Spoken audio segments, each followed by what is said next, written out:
Allah adalah kasih dan barang siapa tetap berada di dalam kasih, ia tetap berada di dalam Allah dan Allah di dalam dia. 1 Yohanes pasal 4 ayat 16.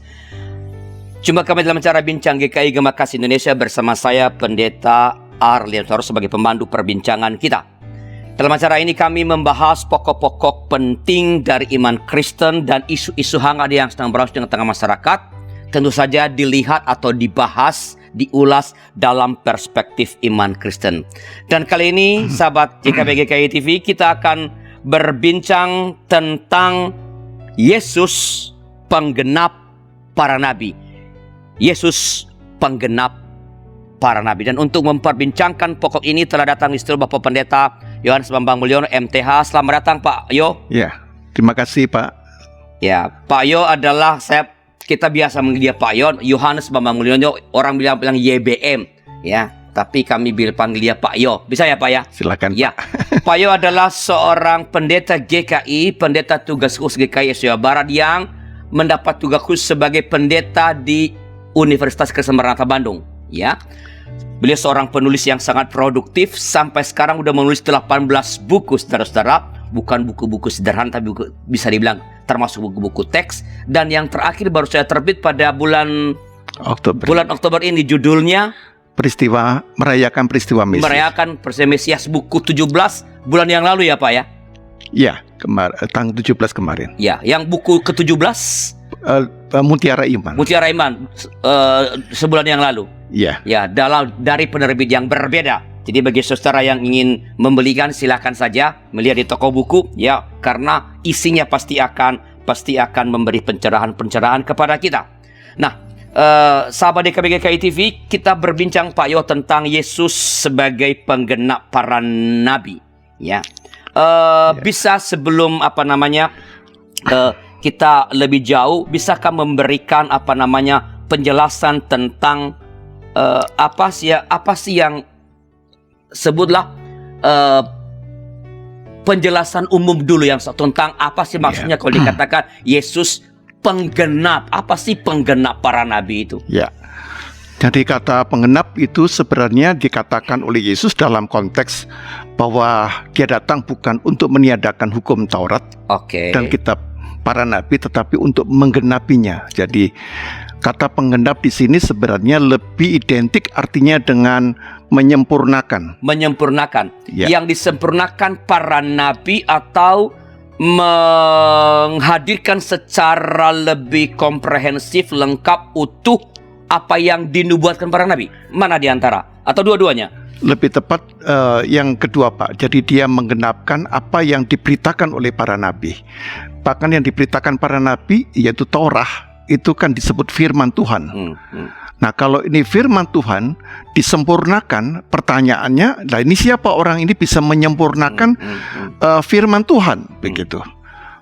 Pasti dia bukan sekedar nabi. Kalau nabi dia tidak bisa menyempurnakan firman Tuhan yang sudah disampaikan oleh Allah kepada para nabi. Begitu. Jadi kalau ia menjadi penggenap para nabi, dia sendiri harus seorang nabi dulu dong? Pasti dia seorang nabi. Pasti. Nah, supaya kita bisa melihat nih apakah betul Yesus ini seorang nabi atau bukan nabi, mungkin Pak Yo perlu menjelaskan kepada kita apa sih kualifikasinya atau patokan seseorang kepada seseorang itu dapat kita katakan, oh dia itu nabi. Apa sih Pak? Ya.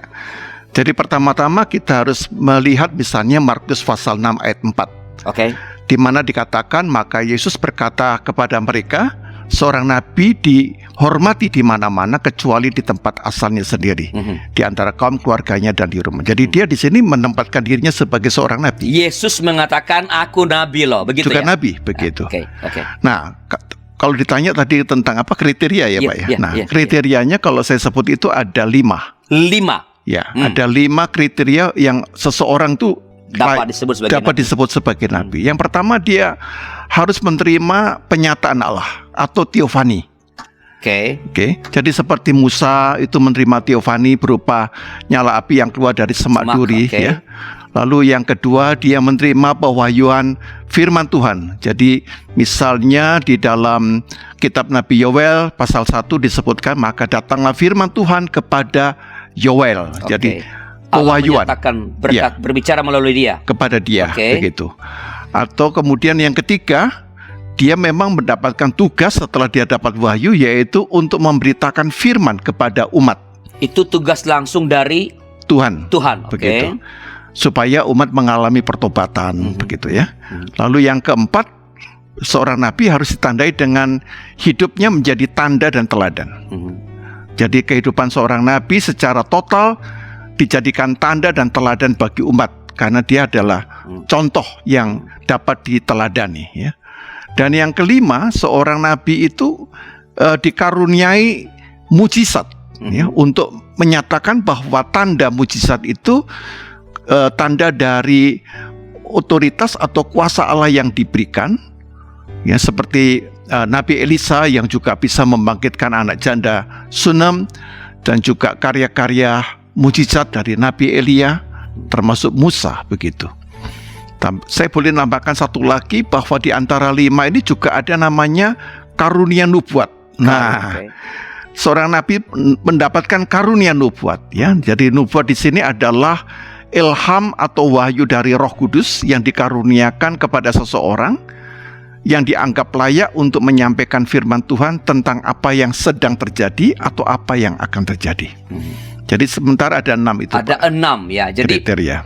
Itu kan sebuah kualifikasi, ya, atau kriteria. Ia berjumpa dengan atau Allah memperlihatkan diri kepadanya, ia mendengarkan Allah berbicara kepadanya, ia mendapat tugas dari Allah untuk menyampaikan itu, kemudian ia melakukan mujizat begitu, ya, tanda-tanda ajaib begitu. Benar. Ya, itu kriteria. Nah, tetapi tugas utama seorang nabi itu sebenarnya apa, Pak? Jadi pertama-tama dia adalah menyampaikan firman Tuhan. Menyampaikan firman Tuhan. Ya, jadi firman Tuhan di dalam satu konteks gitu. Nah, firman Tuhan ini kerap kali juga disebut dengan nubuat, begitu. Nah, saya mengutip misalnya di dalam 2 Petrus pasal 1 ayat 21, dikatakan nubuat tidak pernah disampaikan atas keinginan manusia.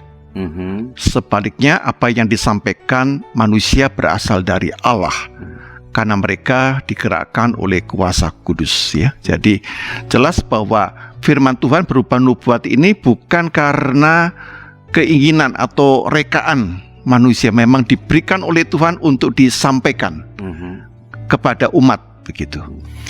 Nah, tapi harus dilihat bahwa batas antara nabi yang benar dan tidak benar itu justru di poin ini, Pak. Yang dia nubuatkan itu. Iya. Apakah yang dia nubuatkan itu adalah sungguh-sungguh berasal dari Allah ataukah itu rekaannya, gitu, ya. Nah, karena itu sampai ada satu ayat misalnya di Yeremia pasal 14 ayat 14 itu, di mana Allah berfirman, ya, tentang nabi palsu. Para nabi itu bernubuat palsu. Demi namaku, aku tidak mengutus mereka, tidak memerintahkan mereka, dan tidak berfirman kepada mereka. Ya, mereka menubuatkan kepadamu penglihatan bohong, ramalan kosong, dan tipu rekaan hatinya sendiri. Jadi justru di poin ini yang kerap kali juga dalam konteks real sampai saat ini pun justru poin ini, Pak. Orang mengklaim bahwa itu firman Tuhan, bahwa ini wahyu dari Tuhan, tapi sebenarnya itu adalah penglihatan bohong, ramalan kosong, ya, dan tipu rekaan hatinya sendiri.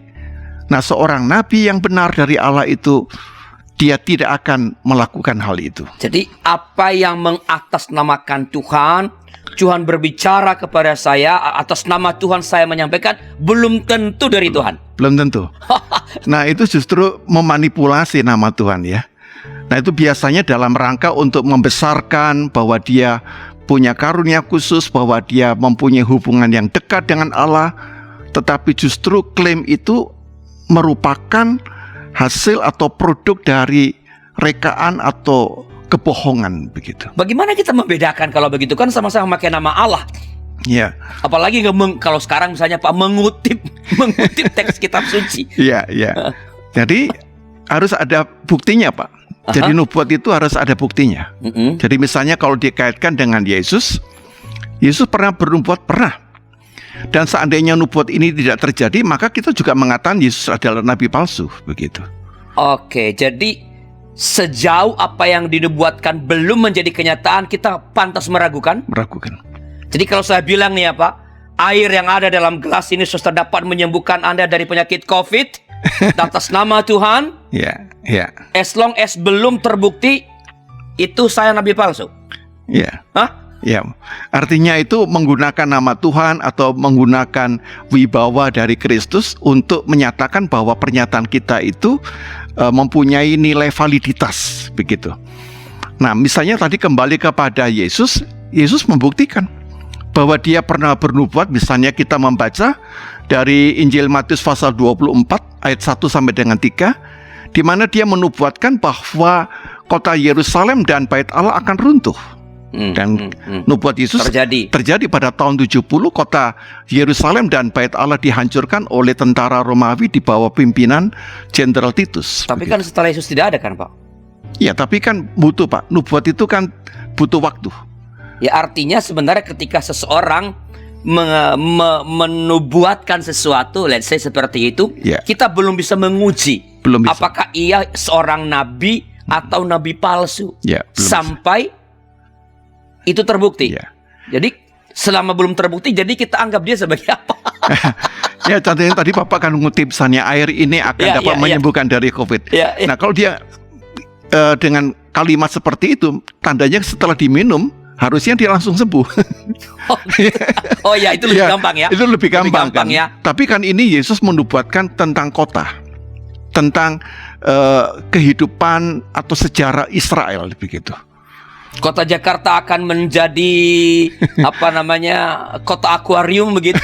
Itu nunggu waktu ya. Ya, jadi butuh waktu begitu. Jadi artinya sekali lagi, sebenarnya seseorang itu nabi atau tidak bergantung apakah yang ia katakan itu memang menjadi kenyataan atau tidak kenyataan.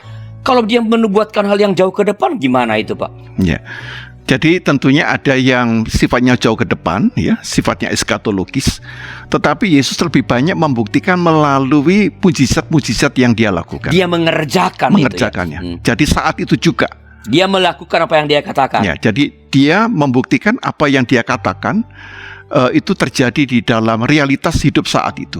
Orang sakit disembuhkan, dia menyembuhkannya. Tidak nanti besok. Orang lapar diberi makan, dia memberi makan berapa 5.000 lebih orang. Jadi tidak sampai 1 minggu lagi. Langsung saat jadi itu. Jadi ada yang bisa dilihat langsung. Jadi dalam karya para nabi, ya, sebelum nanti kita kembali ke Yesus ya Pak. Dalam karya para nabi berarti ada memang pemberitaan atau nubuat para nabi yang memang memerlukan waktu lama untuk membuktikan, tapi ada juga sebenarnya supaya bisa kita lihat pada zaman sekarang yang bisa langsung dibuktikan. Benar. Jadi harus ada sesuatu yang sedang terjadi dan akan terjadi. Nah, karena itu di dalam konsep itu ada namanya realized eschatology. Jadi eskatologi yang terwujud, real, tapi juga ada sesuatu yang sedang dalam proses, ya. Jadi misalnya seorang teolog Jeremias itu namanya eschatology in the process of being realized. Jadi eskatologi ini di dalam proses perwujudannya, gitu. Tapi kan sebenarnya ini kan bisa juga sebenarnya kan saya karena bukan usah punya pengetahuan yang untuk mengatakan, saya mengatakan sesuatu yang sebenarnya kemungkinan besar akan terjadi. Misalnya mengatakan begini, pasti suatu saat kita akan bebas dari COVID-19 ini karena Tuhan akan memberikan obat-obatan. Kan bisa terbukti ke depan Pak. Apakah kalau begitu saya nabi Ya, sesuatu yang sebenarnya bisa diduga. Ya, artinya seakan-akan perjalanan waktu seperti dulu flu itu merupakan suatu bahaya yang sekarang sudah ada vaksinnya, jadi bisa diatasi, ya. Nah, tentunya bukan sekedar itu Pak yang menjadi cirinya, ya. Jadi cirinya adalah bahwa melalui berita Nabi itu sebenarnya mau menyatakan tentang kuasa Allah yang bekerja untuk membaharui seseorang. Jadi perspektifnya, wawasannya, ya, dan juga orientasi spiritualnya itu juga mengalami proses pertumbuhan. Jadi Yesus tidak sekedar menyembuhkan orang sakit atau menyembuhkan orang dari kelumpuhan, dari butaan, dari kedukaan apapun, dari mata yang buta dicelikan dan sebagainya, bukan. Tapi kan ada sesuatu yang lebih dalam daripada tindakan-tindakan itu sendiri. Kuasa Allah ada kuasa Allah yang bekerja itu. Baik Pak, tadi kan Pak Yo menyatakan ada 6 kriteria para nabi dan ada tugas utama memberitakan. Apakah hal-hal ini juga ada dalam diri Yesus? Apakah itu di dalam perjalanan hidupnya itu terbukti? kita akan bicarakan setelah pesan-pesan berikut ini.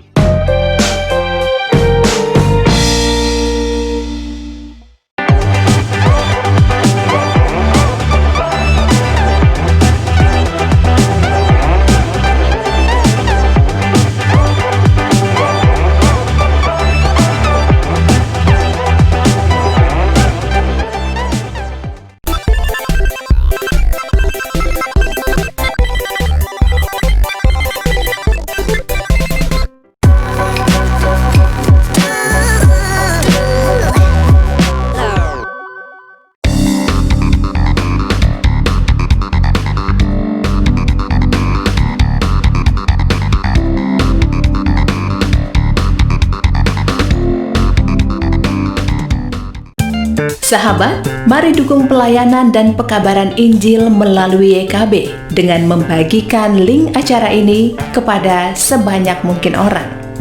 Dukungan juga dapat saudara lakukan dengan mentransfer dukungan finansial ke rekening BCA ke nomor 450-305-2990 atas nama Yayasan Komunikasi Bersama.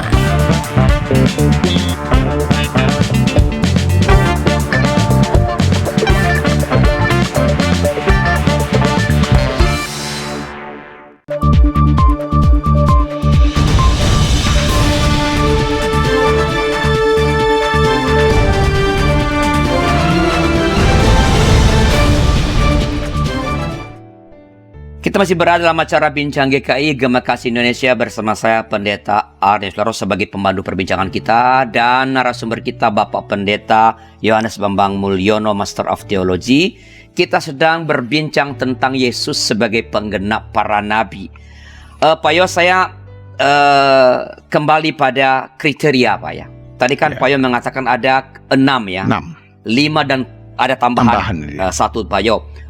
Apakah ke-6 kriteria nabi itu juga terlihat dalam diri Yesus, sehingga kita mengatakan, oh iya dia betul nabi. Selain dia mengatakan aku nabi, kalau mengakukan saya juga boleh ngaku dong, aku nabi. Tapi apakah saya terbukti apa itu soal lain kan? Apakah kriteria itu juga terbukti dalam diri Yesus? Jadi yang pertama tadi kan salah satu syaratnya kan bahwa dia menerima penyataan Allah. Jadi teofani gitu. Nah, teofani dari Kristus itu agak berbeda karena dia adalah Sang Firman yang menjadi manusia. Lalu yang kedua bahwa menerima wahyu dari Allah. Ya, jadi kalau para nabi mengalami itu, tetapi yang khas dalam diri Yesus bahwa sejak awal Injil Yohanes pasal 1 menyebutkan pada mulanya adalah Firman, Firman itu bersama dengan Allah dan Firman itu adalah Allah. Jadi dia adalah Sang Firman itu sendiri, begitu. Artinya kriteria yang pertama itu sebenarnya bukan hanya ada, tapi ia melampaui kriteria itu ya. Melampaui. Bukan Allah menyatakan diri kepada, tapi dia sendiri adalah Allah itu sendiri. Begitu ya Pak? Boleh disebutkan teofani misalnya di dalam kasus baptisan. Itu kan inilah anak yang kukasihi, kepadanya lah aku berkenan. Itu atau kan di peristiwa apa namanya itu? Transfigurasi. Gitu. Lalu ada penerima wahyu dari Tuhan, dalam arti bahwa dia adalah firman itu yang dari Allah yang menyampaikan kepada manusia. Lalu dia juga disebutkan memberitakan Injil, jadi diutus oleh Allah untuk memberitakan firman, begitu. Dia memberitakan. Lalu yang keempat, hidupnya menjadi tanda dan teladan. Jadi kekudusan ya. Jadi seperti Ibrani 4:15, sebab imam besar yang kita punya bukanlah imam besar yang tidak dapat turut merasakan kelemahan-kelemahan kita, sebaliknya sama dengan kita. Ia telah dicobai hanya tidak berbuat dosa. Jadi dia menjadi teladan yang kudus, begitu. Lalu yang kelima, dia dipenuhi dengan banyak mujizat, tanda-tanda itu. Itu banyak sekali ya. Banyak sekali ya.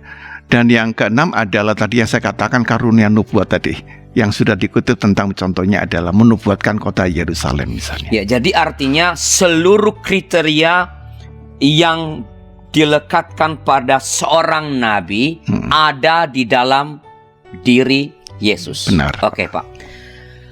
Kalau ia seorang nabi, banyak nabi Pak. Kita menghormati para nabi. Melalui para nabi kita mengetahui kehendak Allah, peringatan dari Allah, hukuman dari Tuhan. Tapi apa sih Pak keunikan karena kedudukan Yesus dalam iman Kristen kan itu bukan unik, bukan hanya unik, tapi sentral, sangat sentral, sangat penting. Nah, apa sih perbedaan atau keunikan jabatan Yesus sebagai nabi dibandingkan dengan nabi-nabi yang lain? Kalau sama saja dengan Yesaya dan lain-lain, ya apa gitu loh? Ya. Oke. Jadi saya senang dengan pertanyaan yang diajukan, karena pertanyaan ini sekaligus mewakili banyak orang yang menyalahpahami tentang Yesus sebagai nabi. Okay. Jadi saya kira pertanyaan ini penting juga untuk menghilangkan kesalahpahaman sehingga tidak perlu terjadi perdebatan-perdebatan yang saling menyerang, ya. Karena saya ingin menyampaikan apa yang mau dikatakan oleh Alkitab. Okay.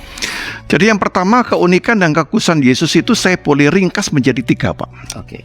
Yang pertama adalah dia adalah penyata yang menyatakan diri Allah. Yang kedua adalah dia adalah sang firman yang memberitakan firman. Yang ketiga, dia adalah pengutus yang diutus. Oke. Jadi 3 poin inilah yang menempatkan Yesus sebagai nabi yang mempunyai tempat yang berbeda, yang melampaui, tetapi mempunyai nilai kekhususan yang tidak bisa disamakan begitu saja dengan seorang nabi atau semua nabi begitu. Jadi bisa dijelaskan nggak Pak tadi pertama adalah penyata yang menyatakan Allah. Maksudnya apa penyata yang menyatakan? Jadi penyata, jadi yang seharusnya penyata itu subjeknya adalah Allah. Jadi Allah adalah sang penyata. Ya, jadi Allah mengatakan aku adalah aku, ya. Eye asyir eye misalnya. Yang membawa engkau keluar dari, dia menyatakan kepada umat Israel. Nah, dalam diri Yesus hal yang sama juga. Ya, misalnya saya kutip misalnya Yohanes 14 ayat 8, ya, ketika ditanya oleh Filipus, ya, sampai Yesus berkata, tunjukkanlah Bapa itu kepada kami, itu sudah cukup bagi kami. Ya, Yesus berkata, telah sekian lama aku bersama-sama kamu Filipus, namun engkau tidak mengenal aku. Barang siapa telah melihat aku, ia telah melihat Bapa. Bagaimana engkau berkata tunjukkanlah Bapa itu kepada kami. Jadi dia adalah sang penyata itu, ya. Sebagai sang penyata, dia sebenarnya sedang melakukan teofani kepada para muridnya, ya. Nah, berbeda dengan nabi-nabi lain. Kalau nabi lain itu seperti Yoel, firman Tuhan datang kepada nabi itu. Jadi dalam penyata diri yang menyatakan ini, mau menyatakan bahwa antara Yesus dengan Allah itu mempunyai hubungan yang khusus, yang intim, dan tidak ada taranya dengan Allah. Jadi dalam diri Yesus itu seolah-olah ia mengemban tugas para nabi yang diutus oleh Allah, yang diberi pernyataan oleh Allah, padahal sebenarnya dia adalah sumber dari pernyataan sendiri. Ya, Oke, para nabi tidak punya itu. Tidak. Para nabi hanya penyambung lidah. Penyambung atau dia hanya menyampaikan, ya, yang semacam duta yang ia dengarkan. Yang dengarkan, yang diwahyukan begitu. Tapi Yesus adalah sang pewahyu itu sendiri. Jadi dia sang pewahyu yang mewahyukan, sang penyata yang menyatakan. Ya. Ia membuat hadir betul apa yang ada di balik semua pernyataan. Ya. Dalam dirinya hadir kepenuhan dari yang dinyatakan. Ya. Jadi sang penyata itu menjadi persona, menjadi seorang pribadi. Jadi kalau para nabi mengatakan Allah adalah bla bla bla bla bla, Yesus dalam Yesus, Allah itu bukan hanya bla, Allah itu ya ini. Ya. Hadir di sini. Ya, benar. Ya, oke. Karena itu Yesus juga berulang kali mengatakan seperti Allah berfirman, aku, ya, jadi ego emi, aku adalah air hidup, aku adalah roti hidup, aku adalah gembala yang baik, aku adalah jalan kebenaran dan hidup, akulah kebangkitan dan hidup. Kalau Nabi mengatakan Tuhan adalah gembala, begitu ya. Yesus mengatakan aku adalah gembala. Gitu. Yang kedua tadi. Jadi yang kedua itu adalah firman. Firman yang memberitakan, firman yang diberitakan, ya, firman yang memberitakan, ya. Jadi firman yang memberitakan firman. Jadi sang firman Allah. Jadi saya tadi mengutip dari misalnya Yohanes pasal 1 tadi, pada mulanya adalah firman, firman itu bersama-sama dengan Allah. Jadi firman ini disebutkan sebagai Allah. Jadi antara firman, ya, kalau dalam bahasa Ibrani itu disebut dabar Adonai, dengan Adonai itu sendiri mempunyai hubungan yang esa. Jadi antara firman dan Adonai ini mempunyai relasi yang esa, ya, ehad begitu. Kesatuan. Ya, kesatuan gitu. Ya, sehingga sang firman inilah yang kelak berinkarnasi menjadi manusia. Jadi memang sengaja dipakai kata ehad, ya, bukan kata yakid. Yakid itu menunjuk kepada hubungan yang sifatnya nominal. Tapi kalau ekad itu adalah satu gabungan. Ya, satu kesatuan dari keseluruhan. Keseluruhan itu, ya, karena itu disebut dengan Trinitas begitu. Ya, jadi bisakah dikatakan kalau tadi firman yang memberitakan Allah, bisa disebut bahwa Yesus itu adalah keunikannya, dia adalah pemberita yang diberitakan. Samakah dengan itu? Ya, hati-hati ya, kata berita nanti saya khawatirnya itu lalu ada pemberitanya. Jadi dia lebih tepat sang pemberita. Sang pemberita. Ya, sang pemberita yang memberitakan. Jadi ada sosok yang pribadi atau yang diberitakan. Yang diberitakan, maksudnya firman yang berita yang diberitakan.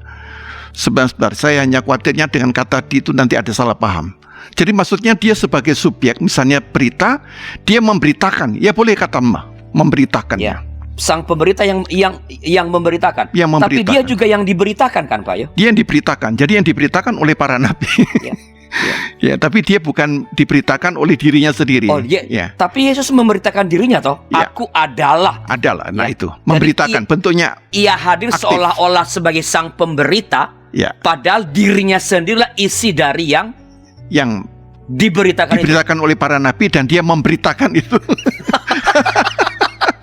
Ya, hati-hati dengan kata me dan di itu ya. Bisa.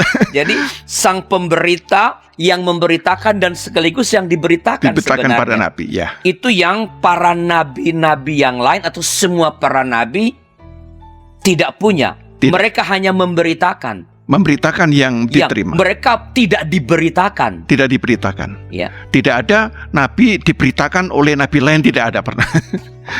Tapi Yesus adalah, karena itu dia adalah mengatakan menggenapi gitu.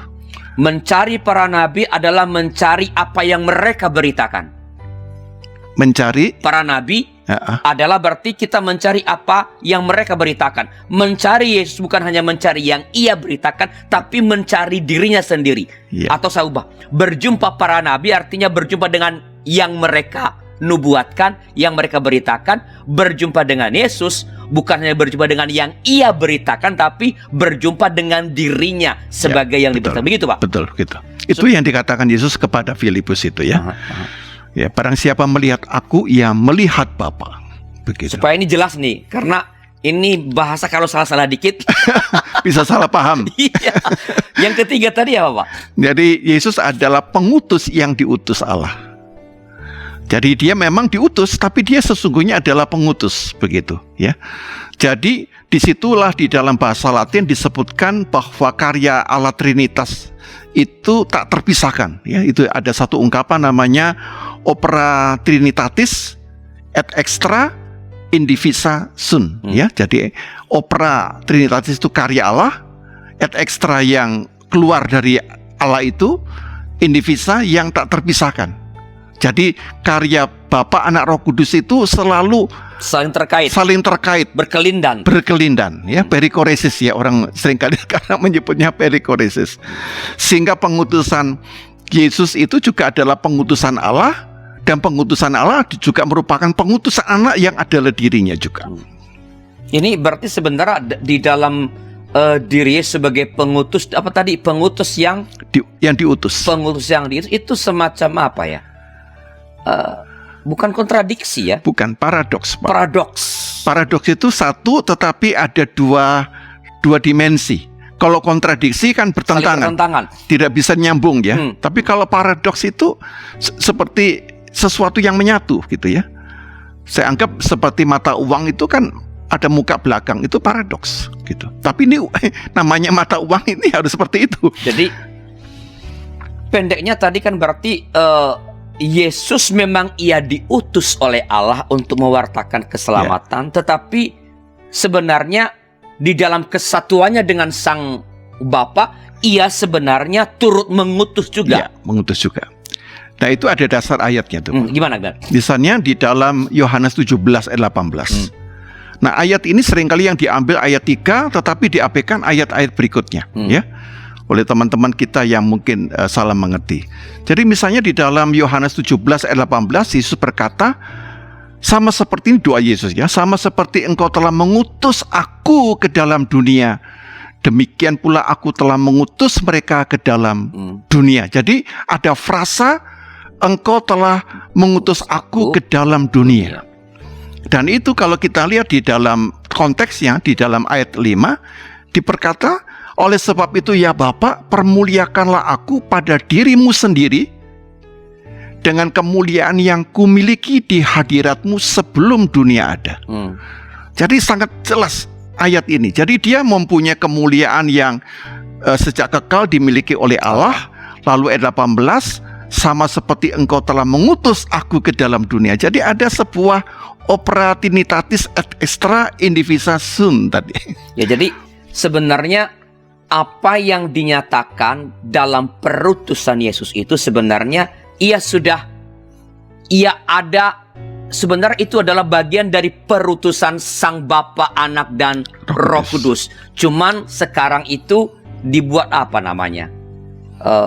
Dalam diri Yesus dihadirkan secara lebih konkret ya. Pengutusan itu ya dapat dilihat langsung oleh manusia, begitu Pak? Benar. Wah, ini semakin menarik ya, walaupun tidak mudah untuk dicerna ya. Tadi ada 3 tadi ya, bahwa dia adalah apa? Penyata yang menyatakan, firman yang memberitakan atau pemberita yang diberitakan dan kemudian memberitakan, dan ketiga adalah pengutus yang diutus. Ya, kita akan berdiri sejenak memberi kesempatan kepada para sahabat YKB GKI TV untuk mencerna dengan tenang setelah informasi berikut ini.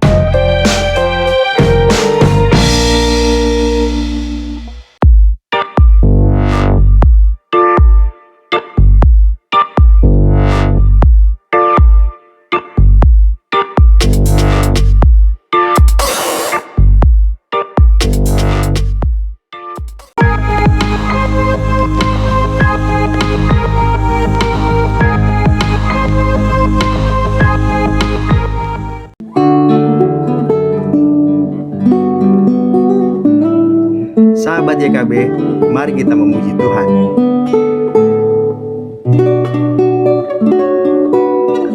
Saya Octavianus akan menemani Anda 2 kali dalam sebulan, setiap hari Kamis setelah program Pernikahan Bahagia. Dengan instrumen gitar, saya akan memainkan lagu-lagu yang pernah kita dengar dalam konsep fingerstyle gitar.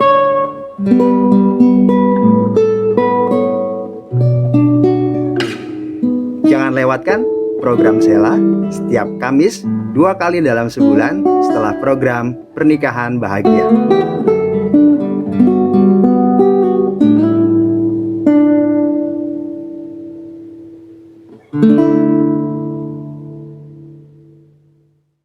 Halo sahabat YKB, kami akan menyapa Anda dalam program baru berbahasa Toraja, Umpama Tanah Pena atau Penyejuk Hati bersama saya, Rismawati Palute. Ini adalah sebuah program renungan singkat tentang kehidupan kita sehari-hari yang didasari oleh firman Tuhan yang disampaikan dalam bahasa Toraja.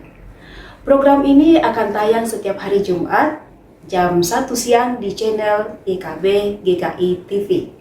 Sahabat, mari kita tetap semangat melangkah bersama Tuhan.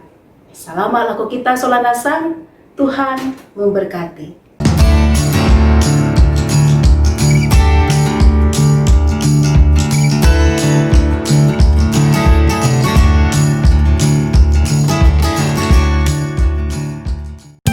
Sahabat, mari dukung pelayanan dan pekabaran Injil melalui YKB dengan membagikan link acara ini kepada sebanyak mungkin orang. Dukungan juga dapat saudara lakukan dengan mentransfer dukungan finansial ke rekening BCA ke nomor 450 450 2990, 450 305 2990 atas nama Yayasan Komunikasi Bersama.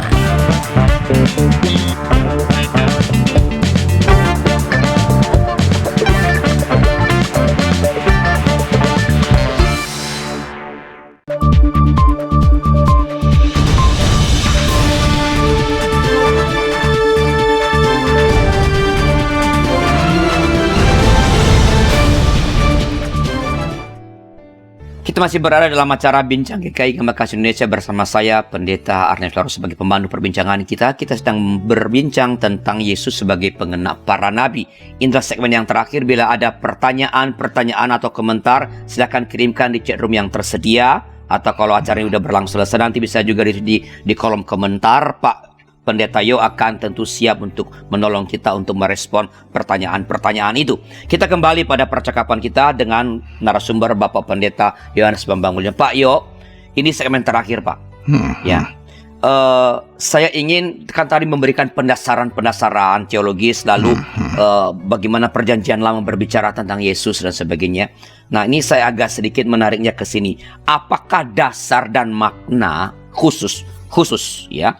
Kalau dikatakan, kan tadi kita ngomongkan Yesus itu nabi, ya itu yang udah kita bicarakan sampai sekarang nih. Dia adalah nabi karena segala kriteria para nabi yang 6 tadi itu ada dalam dirinya. Tugas utama para nabi memberitakan, dia juga melakukan berita, bahkan lebih daripada yang para nabi lakukan. Tetapi apa makna khusus kalau dikatakan itu Yesus adalah penggenap para nabi? Nah, ini saya kira kata penting ya Pak, kata penggenap yang diambil dari kata-kata Yesus bahwa aku datang bukan untuk meniadakan hukum Taurat dan kitab para nabi, tetapi untuk menggenapinya. Mari kita coba pikirkan secara logis lebih dahulu.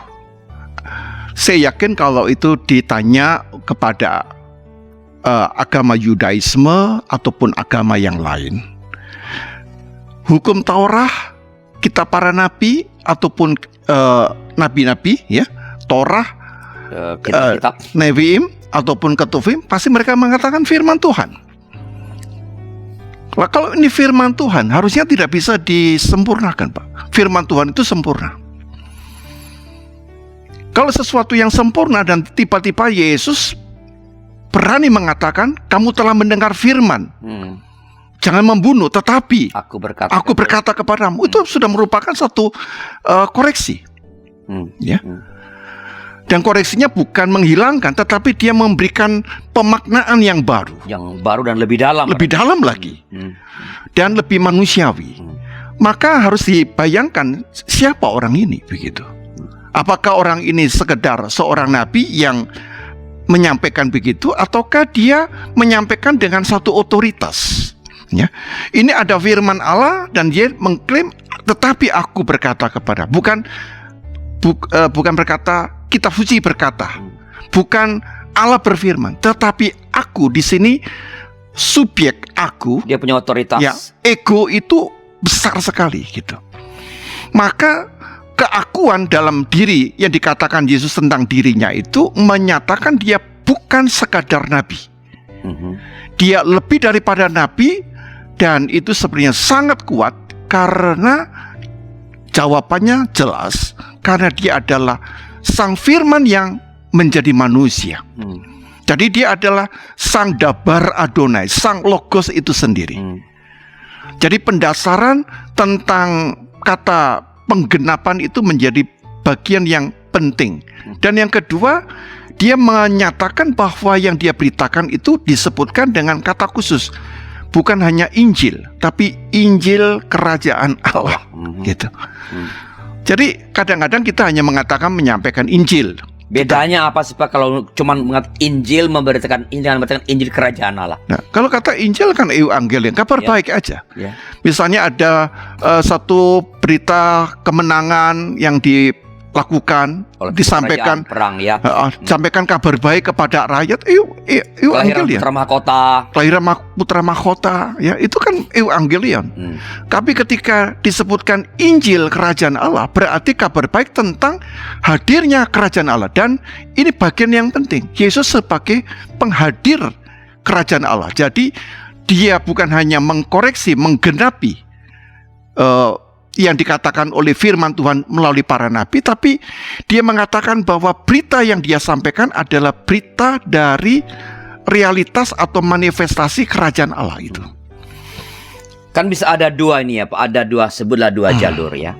Yang pertama Yesus sebagai nabi, ya, dan sekarang yang kedua adalah nubuat para nabi dan kaitannya dengan Yesus. Kalau saya bisa bagi dua seperti itu. Nah tadi kan Pak Yo barusan menjelaskan bahwa kehadiran Yesus dalam dunia ini adalah berkaitan penggenap tadi, menggenapi apa yang sudah dinubuatkan oleh para nabi. Jadi penggenap adalah Yesus sebagai adalah ia menghadirkan secara konkret apa yang para nabi sudah katakan. Betul begitu Pak? Betul. Nah, dalam kaitan dengan jabatan nabi sendiri, apa artinya kalau dikatakan Yesus penggenap para nabi? Ini kan tadi mengenai isi, konten dari nubuat. Sekarang mengenai jabatan nabi sendiri. Apa keunikan Yesus? Ya, tapi perlu diketahui bahwa gereja sepanjang sejarah tidak pernah meletakkan gelar Yesus adalah nabi.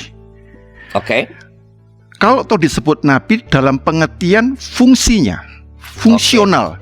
Jadi dalam pengertian fungsional, ya. Jadi dalam liturgi kita tidak pernah membacakan dalam satu nabi, itu tidak. Jadi fungsinya dia sebagai yang memberitakan firman, yaitu firman yang adalah dirinya. Begitu.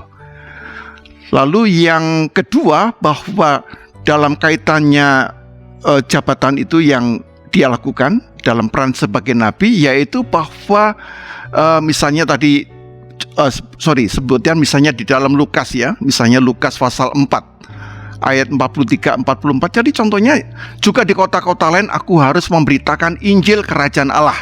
Nah, jadi dia memberitakan Injil. Sebab untuk itulah aku diutus. Nah, jelas.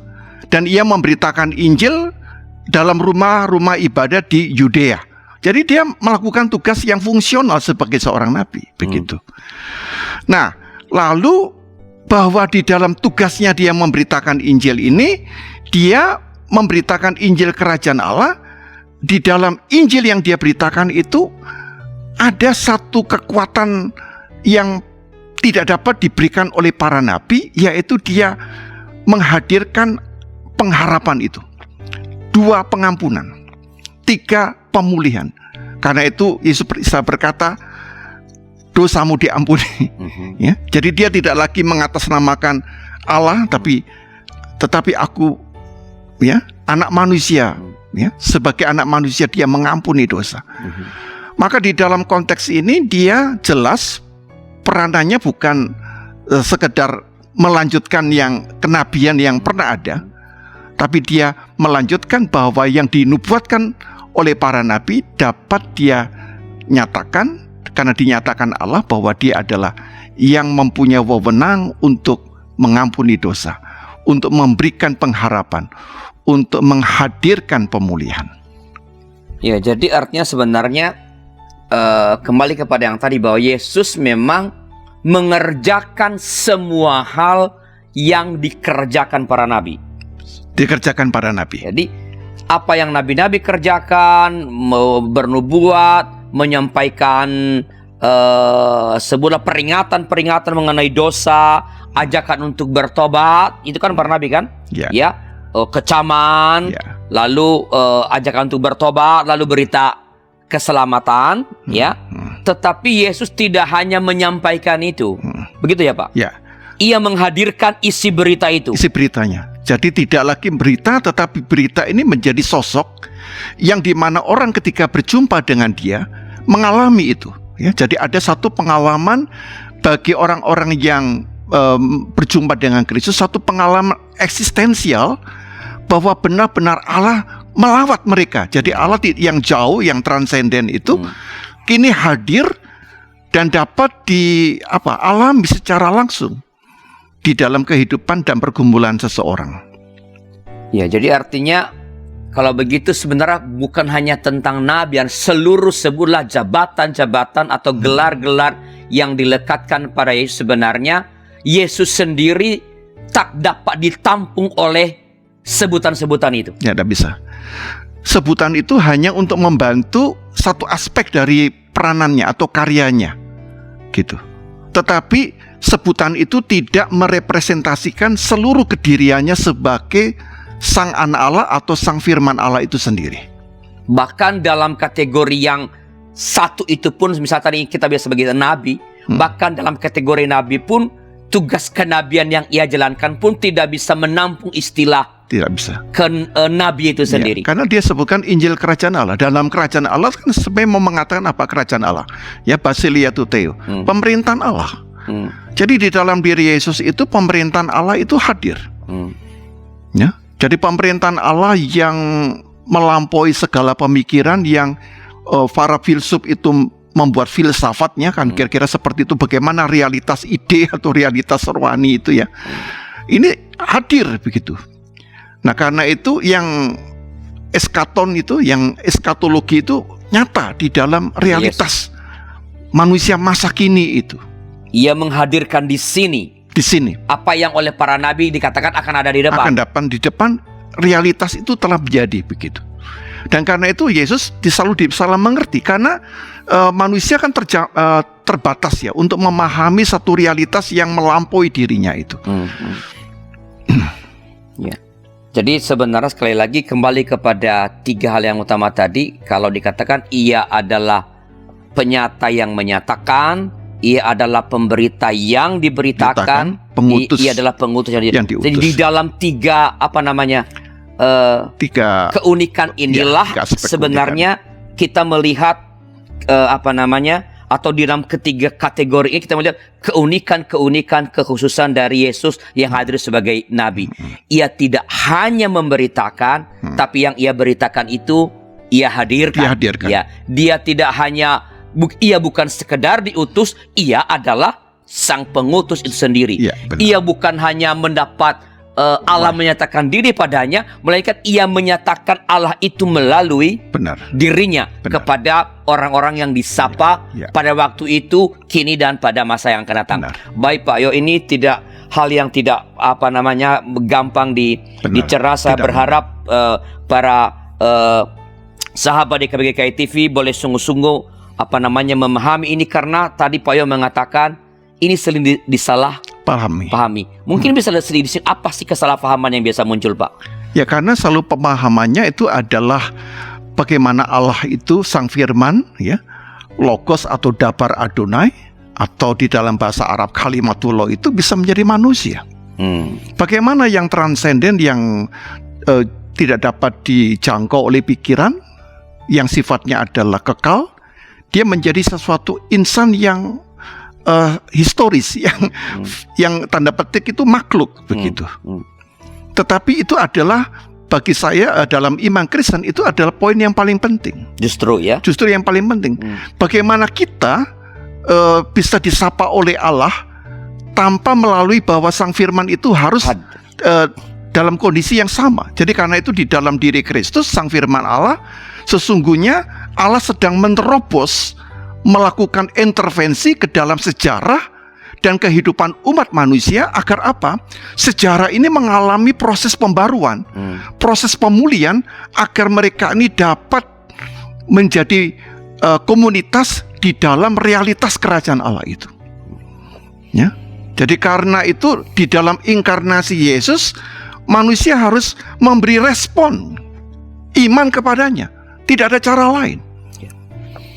Di semua yang dinanti-nantikan, yang diharap-harapkan oleh umat sebagai dampak dari pemberitaan dan kehadiran para nabi, semua nabi-nabi, begitu Yesus hadir, semua itu terperlihatkan, terhadirkan dengan nyata dan lengkap. Baik Pak Yo, ini kita waktunya terbatas. Sebelum kita mengakhiri acara kita ini, apakah ada pesan-pesan penutup kepada sahabat YKBGKI TV atau sebuah pesan pastoral kepada sahabat YKBGKI TV berkaitan dengan pokok percakapan kita kali ini, Yesus pengenal para nabi? Silakan Pak Yo. Ya, yang pertama tadi sudah dikatakan bahwa dia adalah penyata yang menyatakan Allah. Ya. Yang kedua, dia adalah firman yang memberitakan. Ya. Yang ketiga, dia adalah pengutus yang diutus, Maka dengan 3 aspek peran ini mau menyatakan bahwa sesungguhnya umat manusia dipanggil untuk membuka hati, untuk agar mengerti dan memahami apa yang sebenarnya seluruh firman yang diwahyukan oleh para nabi sebelumnya itu dapat dijangkarkan di dalam Kristus. Dan yang paling penting adalah buah dari karya Kristus sebagai penggenap para nabi itu, orang yang percaya itu memperoleh satu bukan hanya pencerahan, tetapi dia mempunyai sebuah pemahaman yang mentransformasi dirinya. Jadi apa artinya kita juga mengerti banyak ayat-ayat Alkitab, kita mengerti Yesus adalah dengan 3 tadi ya, penyata yang menyatakan, firman yang memberitakan, pengutus, tetapi tidak membawa daya transformasi. Karena apa yang dilakukan Yesus itu adalah tindakan Allah yang melakukan intervensi, menerobos supaya kemanusiaan kita yang diikat oleh kuasa dosa itu dapat dipatahkan, dapat dikalahkan. Ya, jadi kehadiran Sang Firman itu melakukan dekonstruksi supaya kita bisa melakukan rekonstruksi, ya, kehidupan yang ditata kembali dengan tata nilai kerajaan Allah. Karena itulah Yesus memberitakan Injil kerajaan Allah. Dan Yesus juga berkata bahwa pohon yang baik itu dapat dinilai dari buahnya.